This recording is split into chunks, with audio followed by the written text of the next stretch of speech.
Congo ou à Saïgou, des livres qui n'étaient pas faits pour ces gens-là, pour les aliéner ou pour les émanciper, qui étaient tout simplement les mêmes qui avaient été faits pour les Corses et pour les Bretons, nos ancêtres les Gaulois.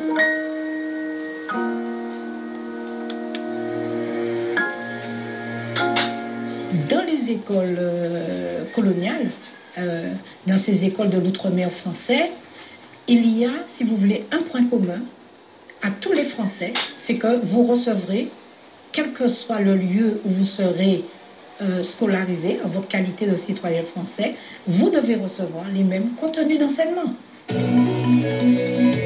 Comment parler de même contenu quand on n'est pas tout à fait les mêmes citoyens, quand on ne partage pas tout à fait la même histoire? Qu'à cela ne tienne, de l'Hexagone aux confins de l'Empire colonial, tous les écoliers doivent être laïcisés et francisés. Pour réaliser ce miracle, l'école va donner naissance à un outil diablement efficace, le manuel scolaire. Dans les manuels scolaires, notamment les manuels d'histoire, on va trouver une vision très singulière, très particulière de la France, une vision qui glorifie une âme nationale et qui par conséquent s'attache à susciter le développement chez les enfants d'un attachement national très fort. What was the project? Quel était le projet de Ferry? Il venait d'un milieu traditionnellement conservateur et plutôt anticlérical. Et dans sa vision, pour créer une base idéologique à la République, il fallait exclure l'Église de l'éducation et la remplacer par une instruction laïque, généralisée, pour les garçons comme pour les filles. C'était un projet très excitant. Et d'une drôle de façon, si on prend un peu de recul, l'universalisme du catholicisme a été remplacé par l'universalisme de l'enseignement républicain. En 1882, avec la laïcisation, l'histoire sainte, matière religieuse, est exclue de l'enseignement scolaire, et donc il reste l'histoire de France. Voilà, les Antillais ont des archives immenses. Ça, c'est aux Antilles, ils ont des archives. Et le tiers africain, il sait pas mal de choses. Alors, les Antillais, ils sont en train de bien démontrer qui est l'Église catholique. L'Église catholique, où ce que les gens aimaient bien rentrer dans les églises. Notre Père qui est aux cieux. Je vous salue Marie, pleine de grâce. Ils ont des chapelets. Ils ont la Bible, ils ouvrent. Ils crient dans des églises. Alléluia, Alléluia. Mais l'Église catholique commet beaucoup de crimes en Afrique. Ce qui se passe au Congo RDC, l'Église catholique, avec l'encouragement du Vatican. Le Vatican, le siège de la mort. Le pape, oui, le pape. Alors, vous qui cherchez à me nuire, soi-disant combattants résistants, mais est-ce que vous pouvez faire ce que je fais? Pointer le Vatican. Vous ne pouvez pas. Mais le pape qui est au Vatican, il sait qui je suis. Le pape sait que mon oncle, Monseigneur Kombo, qui a fait la conférence au Congo-Brazzaville, que eux, ils avaient nommé Monseigneur. Ils savent de quelle famille je viens. Ils le savent. Sassou Nguesso, le perlimpinpin, le tueur des Congolais, il sait qui je suis. Il connaît bien ma famille. Je ne sors pas des familles des casseurs des cailloux au fleuve. Mais dis donc, vous qui ne me connaissez pas, on s'est connus, réseaux sociaux, mais respectez les gens. Posez la question à Guy Sipomba, lui il connaît qui je suis. Il m'a déjà vu comme ça face à face. Mais est-ce que le reste, vous connaissez qui je suis? Non. Vous ne connaissez pas. Mais vous êtes remplis de la haine. Et c'est ce qui fait que les dictateurs, ils sont là. La haine. Et l'homme blanc, barbare, il sait bien que les Africains entre eux ne s'aiment pas. Mais voilà pourquoi la France-Afrique, elle continue. Et Kémy Séba, quand il regarde les Africains, Kémy Séba, c'est un frère africain, mais quand il regarde l'Africain en général, il sait qui est l'Africain. Très dangereux l'Africain, très dangereux. Et Jules Ferry, L'homme le plus tocard, psychopathe, mythomane, Jules Ferry, il était très mauvais. Hein? Très très mauvais. La pédophilie est en train de bien s'installer en France. On apprend le sexe à nos enfants. École primaire, on leur apprend le sexe. Est-ce que moi, à l'école primaire, on m'apprenait le sexe? Non. On leur apprend le sexe, on leur apprend ce que c'est le superbe. Parce qu'ils sont en train d'installer la pédophilie. Alors le noir qui aime boire, le noir qui aime manger, il n'a pas encore compris. Le noir qui aime les sacs Louis Vuitton, qui aime les costumes, il n'a encore rien compris ce que l'homme blanc est en train de préparer. On va continuer avec les Antillais. Parce que les Antillais, hein, ils ont des archives.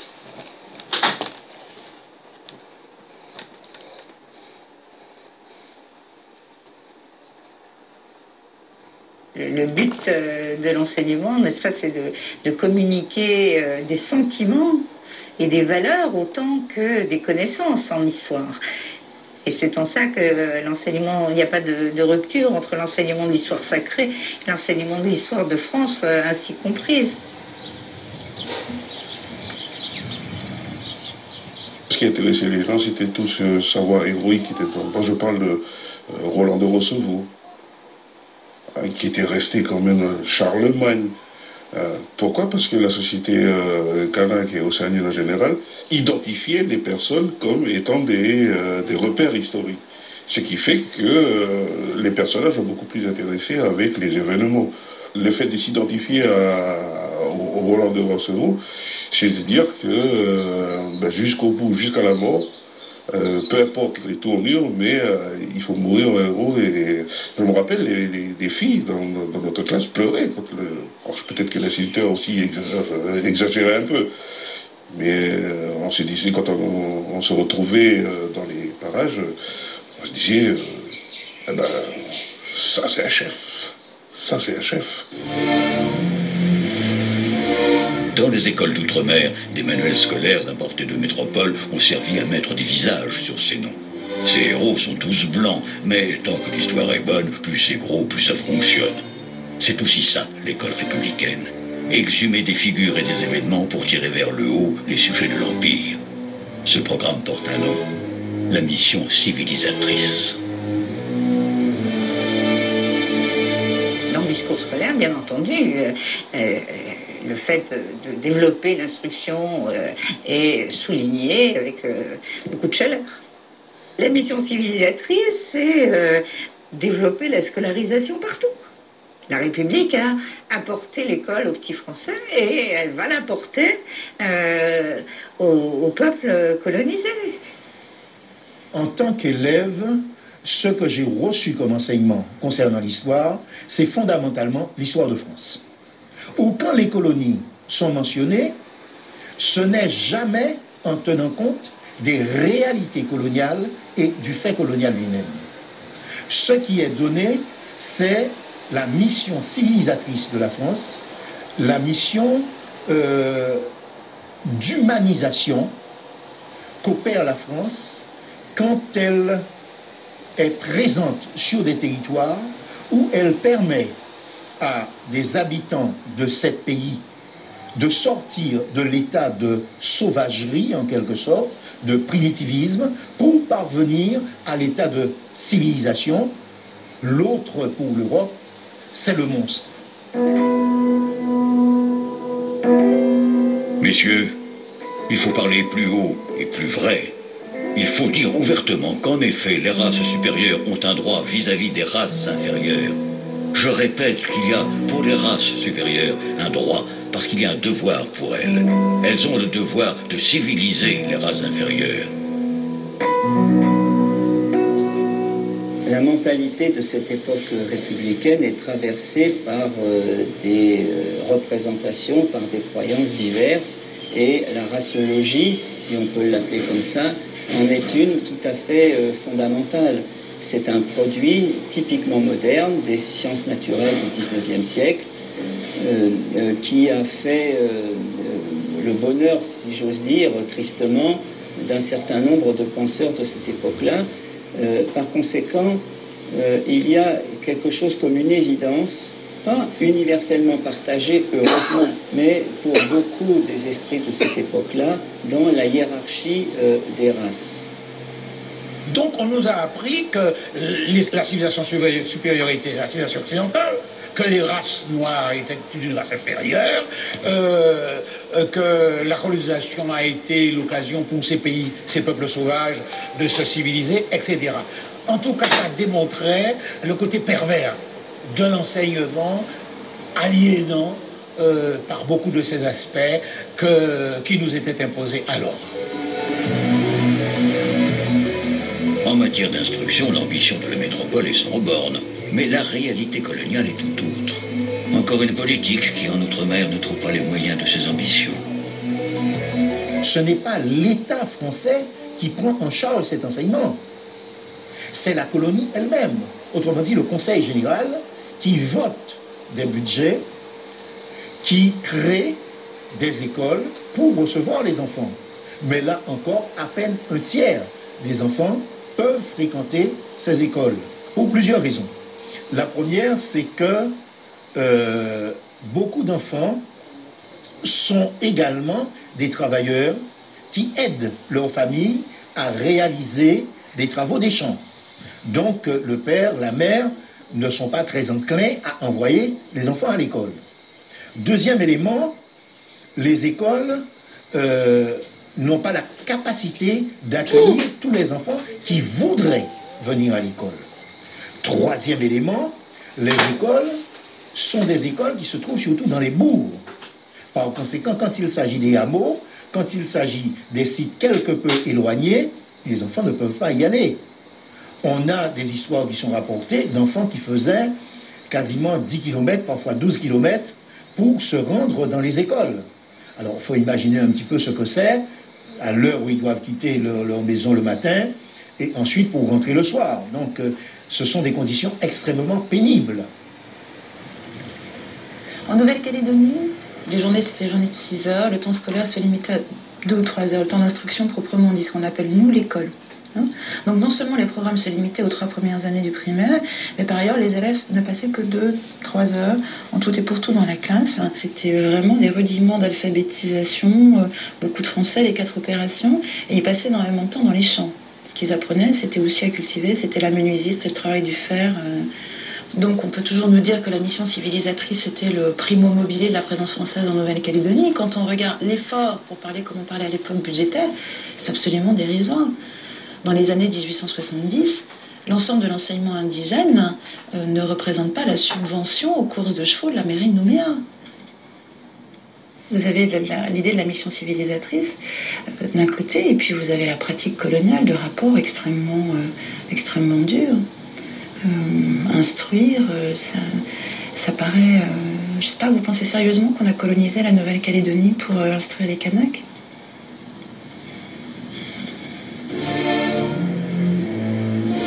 Pour développer l'instruction et répandre la morale laïque jusqu'en Outre-mer, la Troisième République a elle aussi son missionnaire, le maître d'école. Jusqu'à la fin du XIXe siècle, il vient le plus souvent de métropole. Il y a été formé. Une fois arrivé en Outre-mer, il parle une seule langue, le français, et obéit à une seule règle, celle de l'école de la République. Après celui qui régit l'habitation, c'est un nouveau maître que doivent intégrer les populations des Outre-mer, une nouvelle pièce sur l'échiquier de la société coloniale.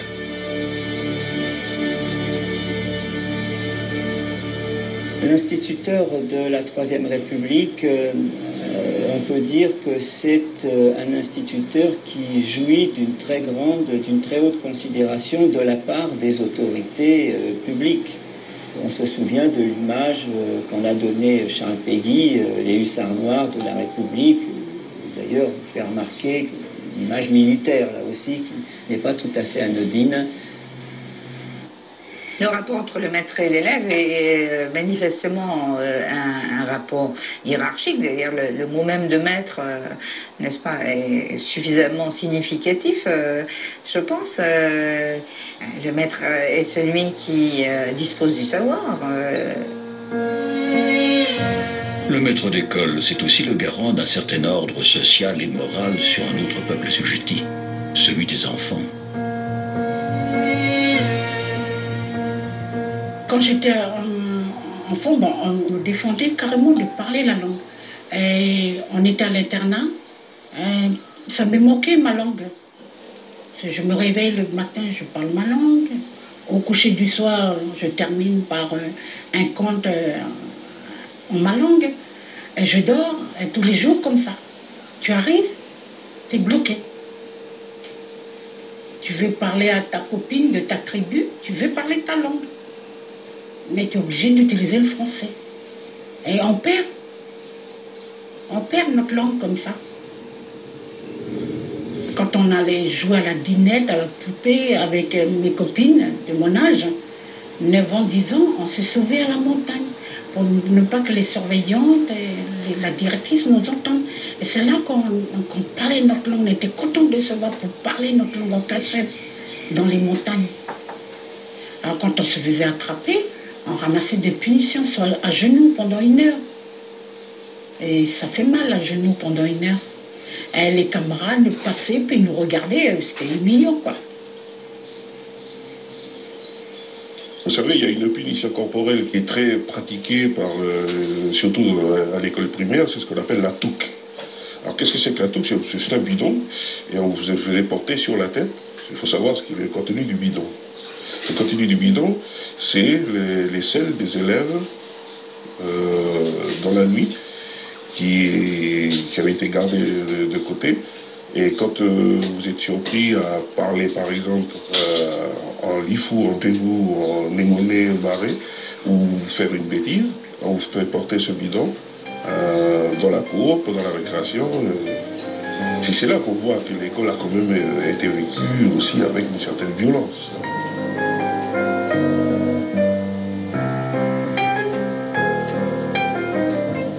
On a grandi avec des maîtres antillais, noirs comme nous, mais dont l'esprit était complètement blanchi et qui nous enseignaient sans aucun scrupule toutes les valeurs occidentales et blanches.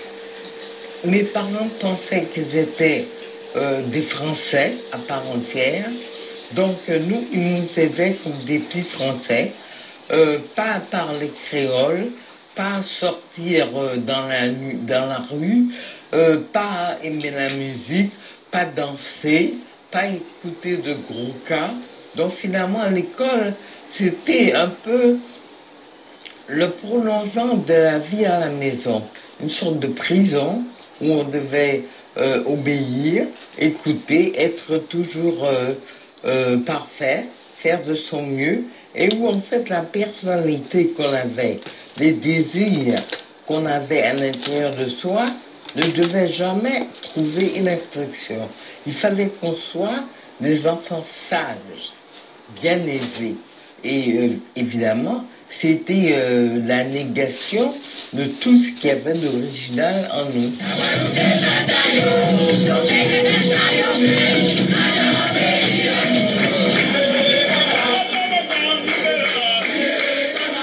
À ne pas prendre en compte ce qui fait l'identité d'un peuple, on finit par renforcer sa quête identitaire. Ce qui explique cette violence. Il y a une violence institutionnelle, et face à cette violence institutionnelle, on impose une autre violence, par la parole, par les comportements, par les actes. Maintenant, il faut apprendre à respecter l'identité de l'autre, si l'on veut sauvegarder la paix civile. Jamais nos grands-mères n'ont cru que leurs ancêtres étaient gaulois. Et c'est ça qu'on oublie très souvent. On pense toujours, trop souvent, à l'opprimé comme un aliéné. C'est-à-dire, il n'a pas de réflexion, il n'a pas... Et donc, ça y est, on lui assène des choses, et puis lui, bêtement, il répète, il y croit.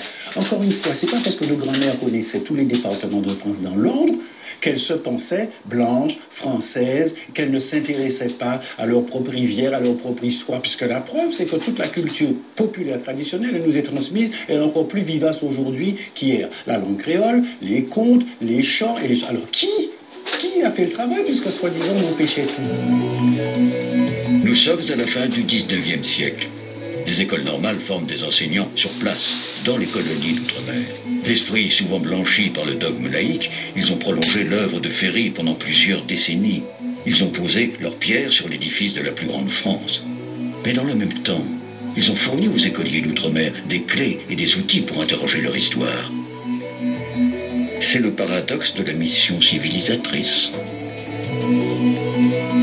En philosophie, on nous enseignait les auteurs du XVIIIe siècle, on nous enseignait les textes fondamentaux de Montesquieu, de Jean-Jacques Rousseau, de Voltaire, de Diderot, et ceux-là étaient des adversaires du racisme, ceux-là étaient des adversaires du colonialisme. Donc, c'est là la vertu suprême de l'école, y compris de cette école qui enseignait l'idéologie dominante, l'idéologie coloniale dominante, c'est de donner, n'est-ce pas, aux petits négrillons que nous étions, la possibilité de s'instruire et devenant instruire, de pouvoir en quelque sorte remettre en question, y compris les savoirs qui leur étaient enseignés. Même si un certain but du colonisateur avait été, depuis la création de l'école, de soumettre les âmes à un projet qui était d'aliénation, il y a en réalité, j'ai envie de dire, un échec de ce projet, et en même temps, cette attitude des résistants qui consiste à prendre dans ce qu'on impose quelque chose qui va permettre de retourner dans un outil d'émancipation. J'ai eu toute une période pendant 17 ans au lycée Schœlcher où j'ai fait mes affaires tranquillement en essayant de former les élèves. Mais c'était la moindre des choses que d'adapter son programme à l'endroit où se trouvaient les élèves, sans l'autorisation de qui que ce soit et sans être critiqué par qui que ce soit. On adaptait simplement.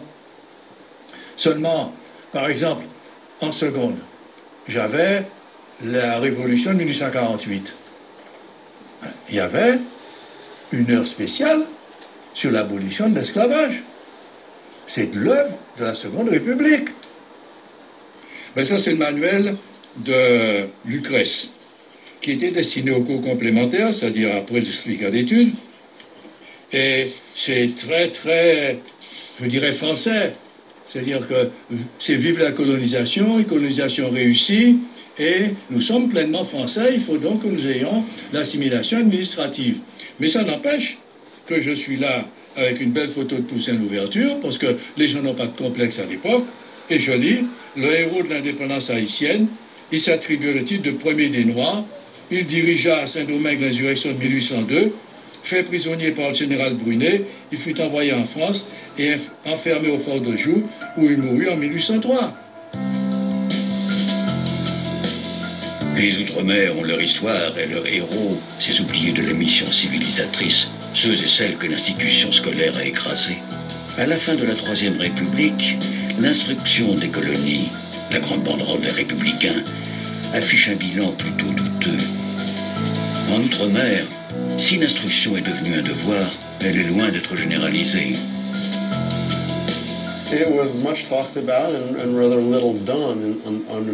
On en a beaucoup parlé, mais finalement peu a été fait sous la Troisième République. C'était une justification, un argument pour prouver que la colonisation pouvait avoir une influence positive pour les citoyens de la France métropolitaine, comme pour les sujets des colonies d'outre-mer. Ça aurait dû se traduire par un grand nombre d'écoles, mais en réalité, il n'y avait que très peu d'écoles, une infime fraction du nombre qui aurait été nécessaire pour, entre guillemets, civiliser ces populations.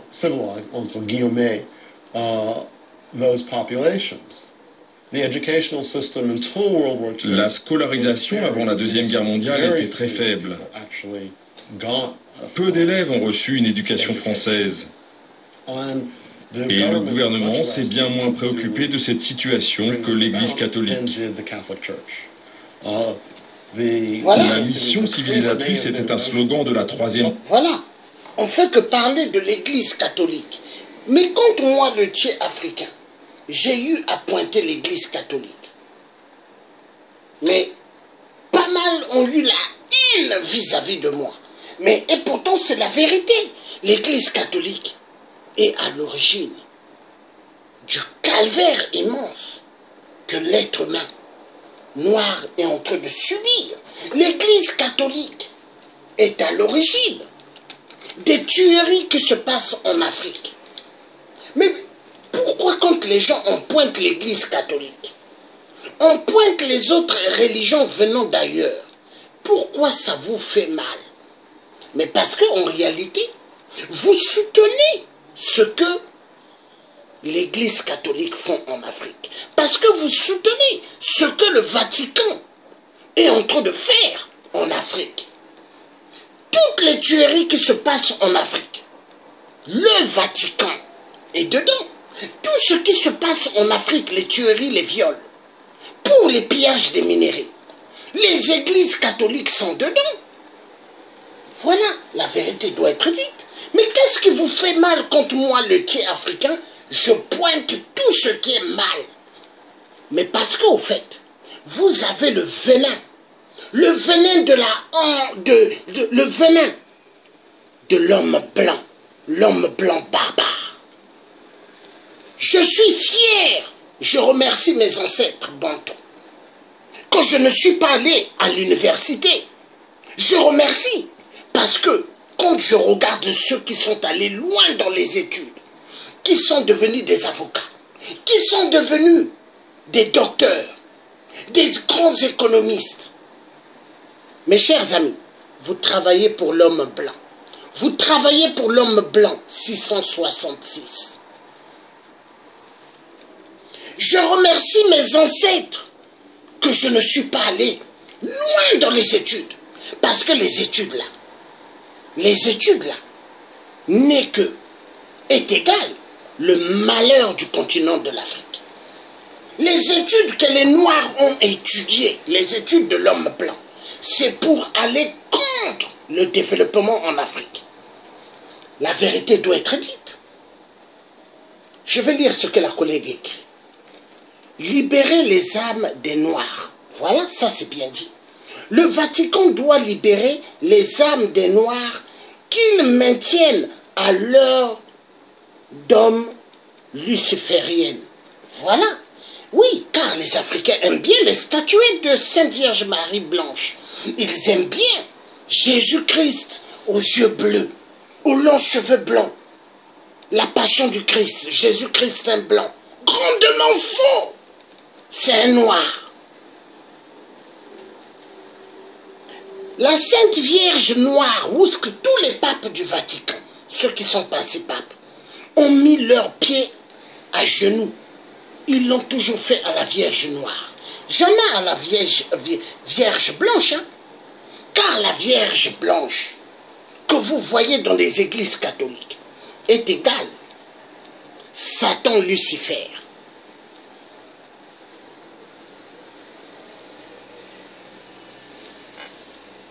Les gens, ça leur fait mal quand le tiers dit la vérité. Mais je dois dire la vérité parce que toute vérité vient de Dieu.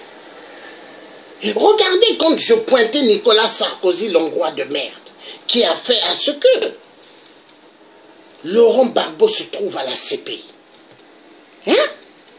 Est-ce que vous avez déjà pointé, parlé, comme moi j'ai parlé à Nicolas Sarkozy? Vous n'avez pas des couilles. Vous avez peur. L'homme noir est égal, la peur. Parce qu'il y a des noirs. Ils ne peuvent pas s'exprimer comme moi je m'exprime. Ils ont besoin de leur vie. Ils aiment leur vie par rapport au peuple noir qu'on tue. Ils aiment leur vie par rapport aux femmes qu'on viole en Afrique. Ils aiment leur vie. Il faut qu'ils s'habillent, il faut qu'ils vivent dans des maisons, il faut qu'ils roulent dans des super carrosseries, se faisant passer pour l'homme blanc. Costume, cravate. C'est ce que vous aimez. Voilà. Parce que des gens comme moi qui parlent, je n'ai pas peur de la mort. Hein. Les gens comme Kémy Séba, qui se lèvent, qui parlent avec un charisme, il n'a pas peur de la mort. Mais vous, vous avez peur de la mort. Vous avez peur. Et là où vous savez parler, les réseaux sociaux, vous avez peur. Parce que moi, à l'époque, quand j'allais devant Areva, devant Total, quand je parlais, le PDG de Total disait, cherchez qui a employé ce monsieur. Cherchez à savoir qui l'a embauché, qui lui a attribué une maison en France. Pourquoi? Parce que si j'étais embauché en France, licenciement, si j'avais pris une maison en France, on allait me dégager par le propriétaire. Pourquoi? Parce que Total, ils se disent qu'ils sont les maîtres de la France. Areva, ils se disent qu'ils sont les maîtres de la France. Voilà. Donc vous, qui faites vos discours dans les réseaux sociaux, vous qui me faites passer pour votre ennemi, pendant que je ne suis pas votre ennemi, pendant que Kabila est là, il tue, il viole, pendant ce temps que Sassou massacre, pendant que les Noirs sont en train de mourir en Méditerranée, dans l'eau, hein, parce qu'ils fuient l'Afrique.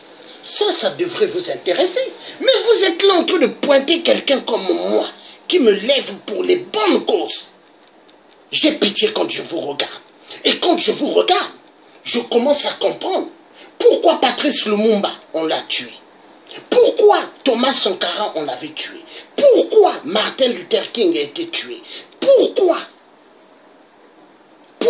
Malcolm X a été tué. À cause de gens comme vous, soi-disant. Les études. Mais vous avez fait les études de la Molière. Vous avez fait l'école de l'homme blanc pour aller contre l'homme noir en Afrique. La vérité doit être dite. Quand je vous vois, j'ai pitié de vous. Quand je vous vois, vous êtes rempli de la haine et la haine. Vous êtes rempli de la haine et de la haine. Johnny Pacheco, quand il regarde les Africains qui sont dans les réseaux sociaux, hein, mais Johnny Pacheco sait qui est qui. Et Johnny Pacheco sait que pas mal des Africains ont la haine, jalousie et la haine. Ils ont pris ça chez l'homme blanc parce qu'ils sont convaincus de leur seigneur l'homme blanc.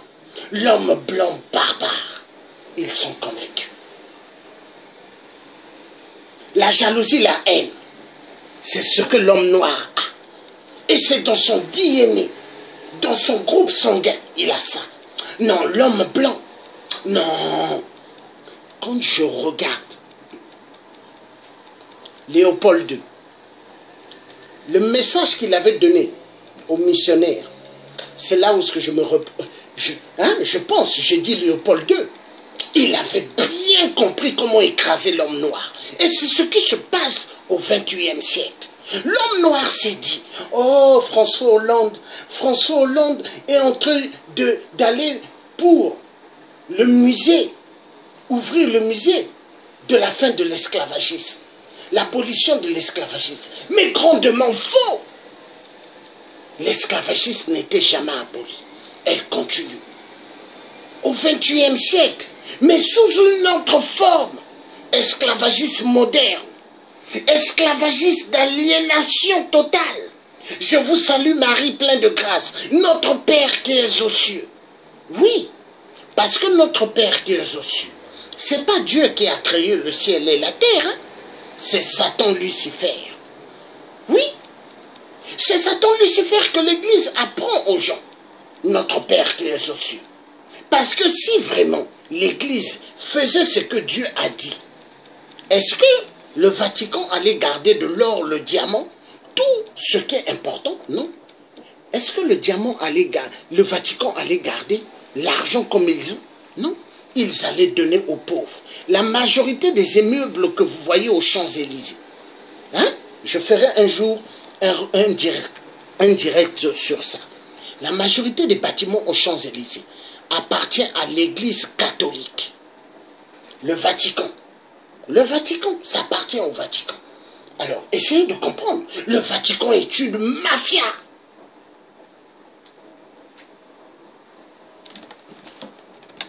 Alors, vous qui êtes avocat, vous qui êtes médecin, vous qui êtes architecte, vous qui êtes les super grands héros, les grandes études que vous avez faites, pointez l'homme blanc. Pointez l'homme blanc comme moi je pointe. Vous ne pourrez jamais le faire. Vous n'avez pas des couilles. Vous n'avez pas des couilles.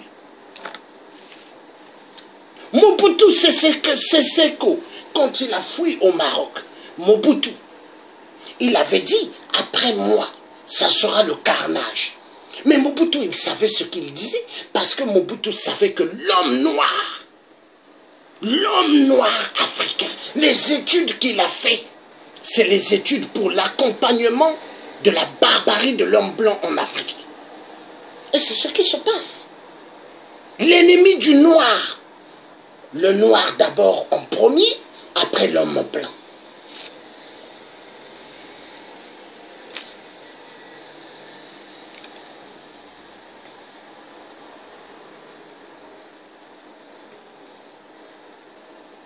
En République, mais en réalité, c'est son ennemi, l'Église, qui a rempli cette mission dans les colonies. Après la Deuxième Guerre mondiale, le gouvernement français s'est intéressé de plus près à l'éducation. Mais l'école n'est restée accessible qu'à une minorité de personnes. C'est clairement grâce à leur bagage scolaire que les membres de cette minorité ont pu faire germer leurs revendications. Après la Deuxième Guerre mondiale, le prestige colonial de la France en a pris un coup. L'État abandonne le terme de colonie et met fin au code de l'indigénat. Pour les Antilles et la Réunion, c'est le début d'une autre aventure avec la métropole, celle de la départementalisation et de l'assimilation. Les mots changent, mais l'école reste un lieu où les enfants d'outre-mer doivent apprendre à parler, à écrire et à penser en français. Bienvenue à l'école de l'assimilation. Dans les années 50, fin des années 50 et 60, c'est la démocratisation de l'enseignement qui est due à une pression démographique très très forte. Et c'est durant cette période que l'on va commencer à dénoncer les dysfonctionnements de cette école de la République française. Alors les principaux mots que l'on retrouve dans tous les manuels, dans tous les écrits, des chercheurs, c'est assimilation, bien sûr, aliénation, inadaptation, déracinement, toute cette première dénonciation que symbolise Gérard Lauriette, cet instituteur normalien qui avait été déclaré fou parce qu'il dénonçait justement la politique de l'assimilation culturelle de la Grande France. On prend conscience qu'il faudrait une autre appréhension de la culture. Entre les Outre-mer et la métropole, des idées circulent et des voix s'élèvent contre la vieille règle coloniale. C'est le temps des prises de conscience. J'étais déjà à Paris, étudiante, et là, je crois que j'ai commencé à comprendre que tout ce que j'avais appris en Guadeloupe était en fait un leurre. Je ne dirais pas un mensonge, mais presque. Et quand j'avais 16 ans, 17 ans, j'ai commencé à comprendre qu'il y avait toute une part d'histoire, un pan de réalité qui m'avait été caché, tenu secret par mes parents, par le maître, par l'école, par tout ce qui m'entourait. Et j'ai commencé à ce moment-là, mais je vous dis, à 16 ou 17 ans, j'ai commencé à essayer de comprendre qui j'étais réellement et d'où je venais. Cette première génération d'intellectuels africains est arrivée à Paris non pas pour faire des études d'ingénieur ou de médecine, mais pour étudier les sciences humaines, les humanités. D'un côté, ils avaient ce bagage scolaire français extraordinaire. Et d'un autre côté, ils étaient hostiles à toute idée d'assimilation. Ils revendiquaient « Nous sommes Français, et nous sommes ici chez nous, en tant que Français du Sénégal, Français d'Afrique de l'Ouest, ou Français des Antilles ». D'une certaine façon, ils ont intégré les termes, le discours et la logique de l'Empire qui disaient « Vous êtes tous Français ?» en répondant « Oui, nous sommes Français, et voilà à quoi ça ressemble ». En Nouvelle-Calédonie, des voix s'élèvent aussi contre le moule colonial. Au début des années 80, une nouvelle forme d'école voit le jour, une école tournée vers l'enfant kanak qui l'intègre à son environnement, le PK, l'école populaire kanak, son instigateur, le FLNKS. Les OPK, c'est d'abord un mot d'ordre politique, un mot d'ordre de boycott des écoles qualifiées par les indépendantistes d'écoles coloniales. Donc ça englobait les écoles publiques et les écoles missionnaires. Consigne a été donnée aux parents du FLNKS de ne pas remettre leurs enfants à l'école à la rentrée et de les envoyer dans des structures alternatives qui s'appelaient les écoles populaires kanak. Bien évidemment que c'est difficile à mettre en place parce que On ne s'improvise pas enseignant, on n'a pas les matériaux. Il s'agit d'être en rupture par rapport au monopole de la langue française à l'école pour enseigner les langues kanak à la place. Bon, bien évidemment, c'était difficile. 90% des EPK n'ont duré que quelques mois. Il faut dire que la réaction de l'État français, c'était de supprimer les allocations familiales aux parents qui n'avaient pas envoyé leurs enfants à l'école. Donc, ça a remis tout le monde dans le rang. Les EPK ont montré qu'en fait, les savoirs anthropologiques de la culture, de la société et le savoir académique, il faut à un moment donné les rapprocher de sorte qu'on puisse passer d'un côté comme de l'autre, etc. Après 88, une grande partie des gens sont acquis à l'idée quelque part que une des causes de ces événements, c'est la non-perception de l'altérité, le fait que les groupes ne se connaissaient pas, ne connaissaient pas leur histoire réciproque, et c'est la raison pour laquelle j'ai eu la chance de participer donc à ce manuel qui a été fait en 88, où il y a vraiment une volonté, je crois, de tous les participants, d'essayer d'une certaine façon d'écrire une histoire commune. Multiculturel, c'est un peu le mot à la mode en Calédonie. C'est-à-dire qu'essayer de contourner les barrières en parlant de multiculturalité.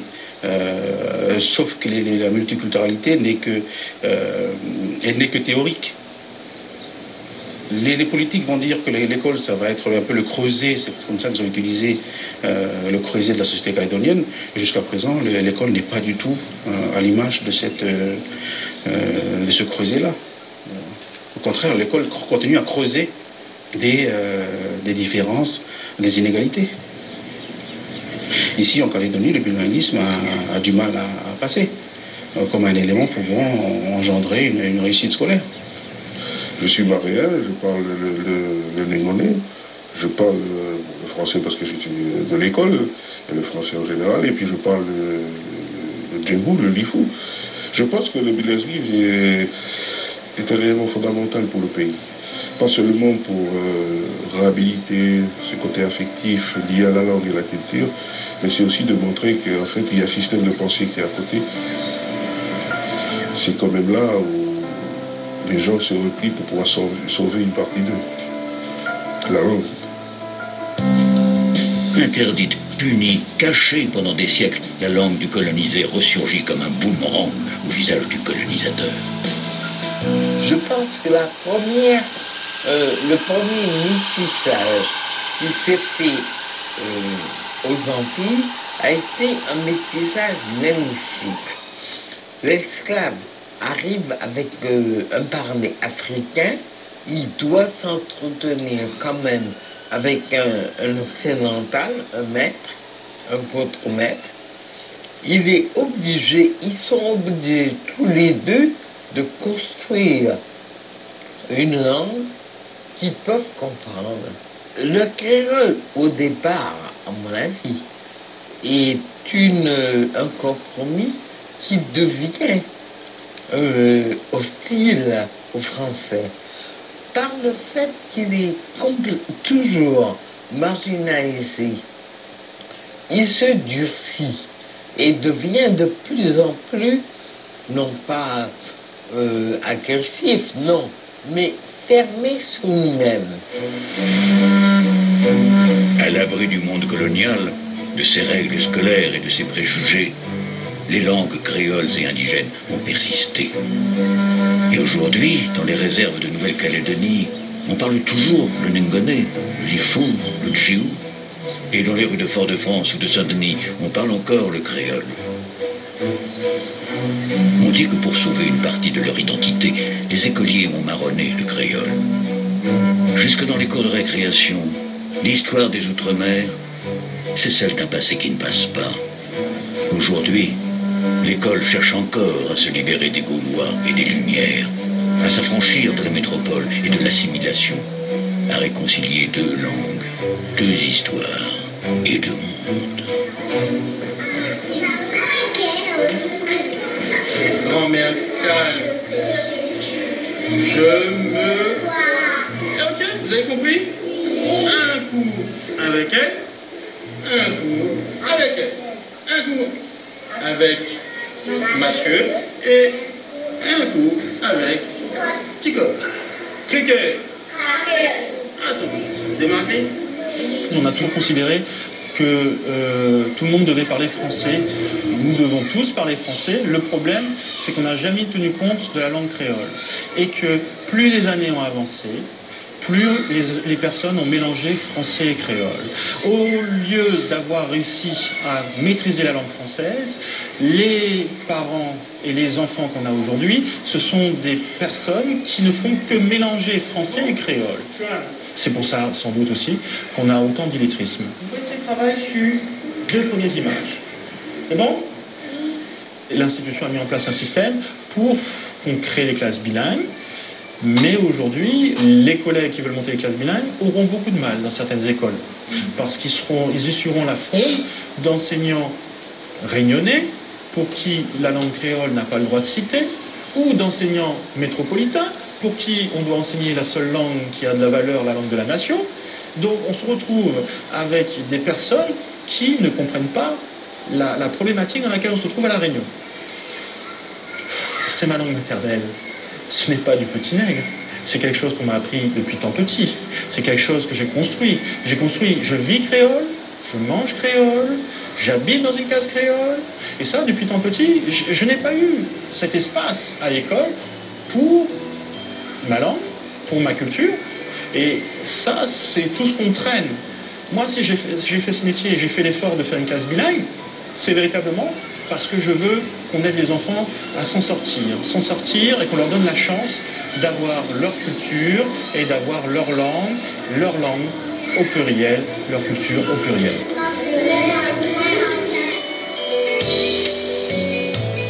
Voilà. Voilà. Nous avons suivi les Antilles. Nous allons maintenant suivre autre chose très intéressant, parce que dedans, on nous montre l'aliénation totale. Parce que l'homme noir, il se dit, oh, je suis en France. Oh, Paris, la plus belle ville du monde. Oh, je suis au paradis. Oh, je suis dans le pays de la lumière. Parce que on a suivi les Antillais. Ils appellent Paris la France, le pays de la lumière. Parce qu'on les a pris ça à l'école. Or que la France, c'est le pays des ténèbres. Comme la Belgique de merde, pays des ténèbres. Là, les Belges qui ont tué Patrice Lumumba, qui l'ont découpé et qui ont les dents de Patrice Lumumba. Les Belges. Les États-Unis complices. La conférence de Berlin 1884-1885, ils se sont dit les patrons de l'Afrique. Et voilà pourquoi ils se disent on peut rentrer en RDC, tuer, violer, prendre tout ce que nous voulons. On peut le faire au Congo, Brazzaville, au Poule. Et Sassou Nguesso, la marionnette de la France, il nous encourage. Sassou de merde.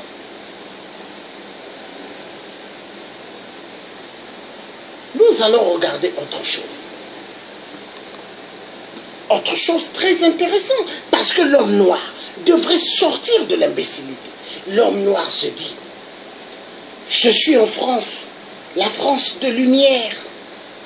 Je suis aux États-Unis, je suis chez moi. Je suis en Espagne, je suis chez moi. Je suis en Italie, je suis chez moi. Mais quand l'homme blanc regarde l'homme noir, que tu aies les papiers belges, italiens, espagnols, français, anglais, canadiens, américains. Mais l'homme blanc dit, voici l'esclave, voici le sous-homme. Mais c'est comme ça.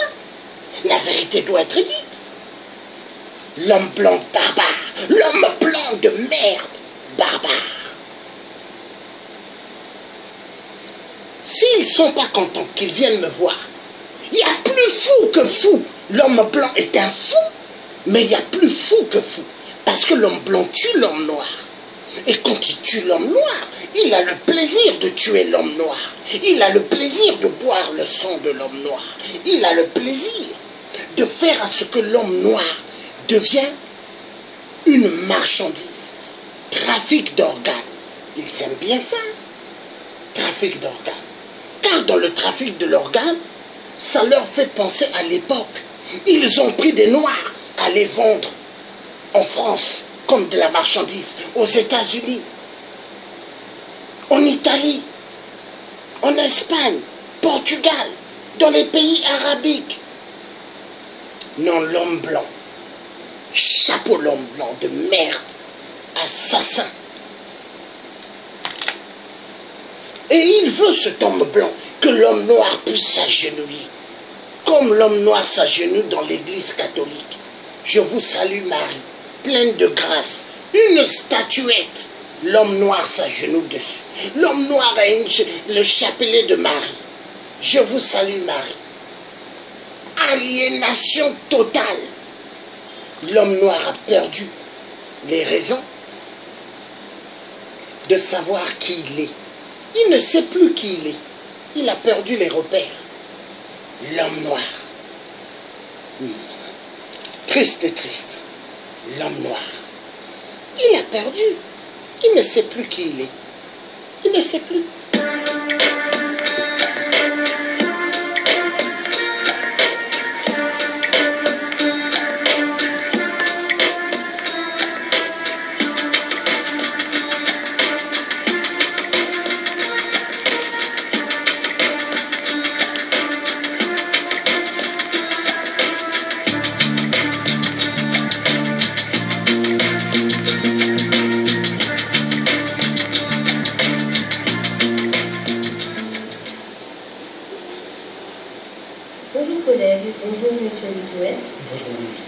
Vous êtes professeur des universités à l'Université des Antilles, spécialiste de la question de l'esclavage et de l'homme noir à l'époque moderne et contemporaine. Dans le cadre de la production de ressources scientifiques permettant d'éclairer les programmes d'histoire de collège et de lycée, vous avez bien voulu répondre à quelques questions concernant l'esclavage, thème qui est encore aujourd'hui sensible à l'origine d'expériences historiques fondatrices des sociétés caribéennes. Alors ma première question. L'esclavage en tant que tel n'est pas une spécificité de la colonisation européenne de l'époque moderne, mais quels éléments en font cependant sa singularité à cette époque? Alors, effectivement, l'esclavage n'est pas une spécificité européenne. D'abord, on peut rappeler que dans le temps, il y a un héritage très ancien, issu de l'Antiquité, et qui a traversé le Moyen-Âge malgré la christianisation. On a un esclavage en Europe orientale, un slave indiqué au poids. À l'époque moderne, il connaît une nouvelle dimension.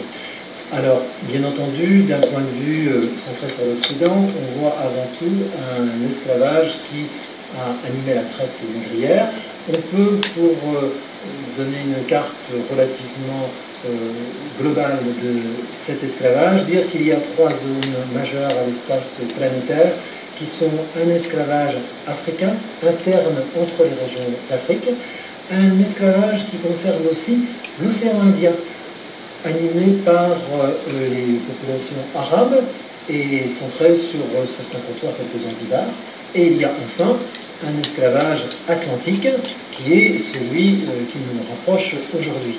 Alors cet esclavage transatlantique, il a ceci de spécifique qu'il a été véritablement très organisé, je dirais même rationalisé, suivant un schéma qui, d'itinéraire au départ assez aléatoire, je pense aux 8 Portugais par exemple, est devenu ce qu'on appelle de façon inexacte la traite triangulaire, alors que le véritable nom est le commerce circuiteux. Dans l'esprit du temps, on faisait un circuit qui a duré donc du XVe siècle, ce début, jusqu'au début du XIXe siècle, époque où la traite devient illégale.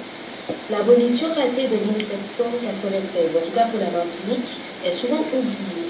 Doit-on pour autant minimiser son impact? Alors tout d'abord, l'adjectif raté me pose un petit peu problème, dans la mesure où tout le monde ne considère pas cette abolition comme ratée.